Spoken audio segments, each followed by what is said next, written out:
Hey Jammers, Snowyclaw here from the Animaljamspirit, and I'm here to read to you one of the Monday mysteries that a Jammer has written on Animaljamspirit.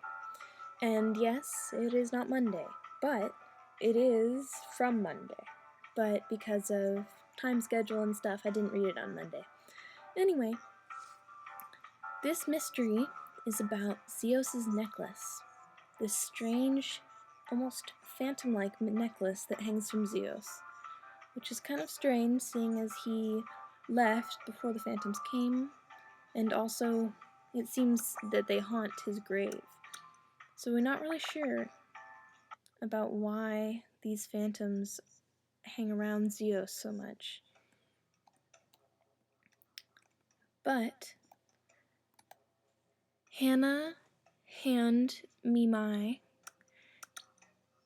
wrote a wonderful story that kind of explains it a little bit, so I was going to read that to you today.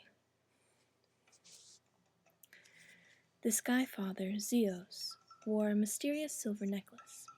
It gleamed like the great river of Jamaa from whose banks its silver was mined. He wore it always, for it was a gift from his beloved wife, Mira.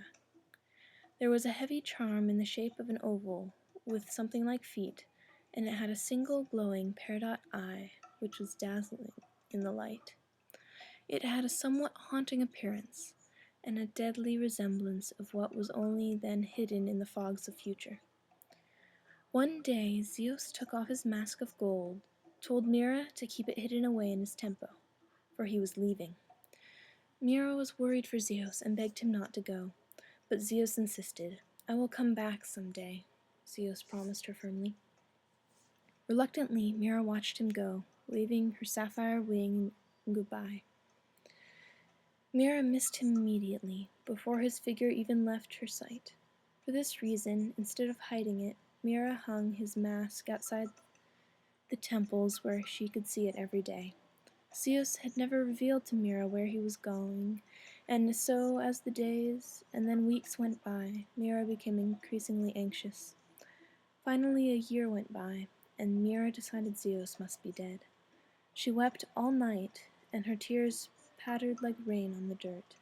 Suddenly, Mira noticed an ominous black fog beginning to swirl around the wet puddles of her tears. The fog took on the form of the phantoms, born of anger and sadness. They invaded the new and beautiful land of Jamaa in front of Mira's helpless eyes. She watched in terror as they zapped down Zios' mask, which had been proudly hanging in the temple of Zios. Mira rushed to its fading golden gleam, and discovered Zios' full silver necklace lying forgotten underneath in the churned-up mud.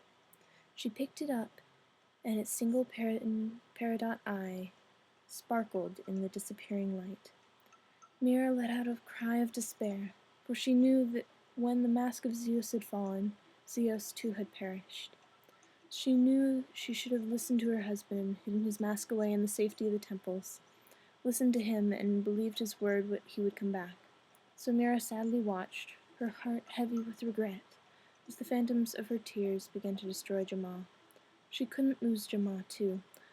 So then, on her own, Mira took on responsibility and summoned the Alphas from an uncharted land outside the reaches of Jamaa.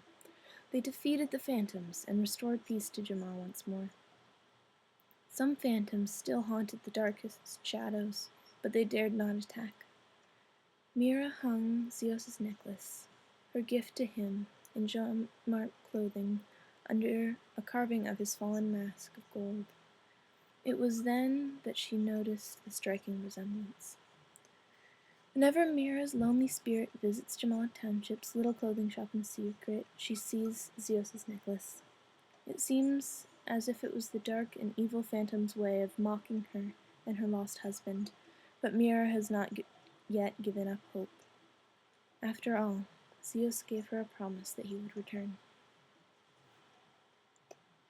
What a wonderful story.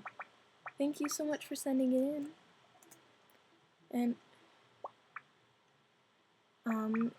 I will post mysteries on my blog each Monday.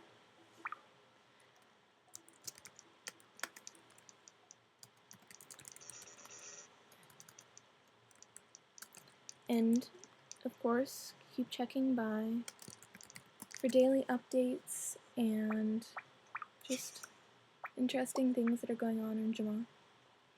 I hope this was an interesting video, and I guess I'll be jamming.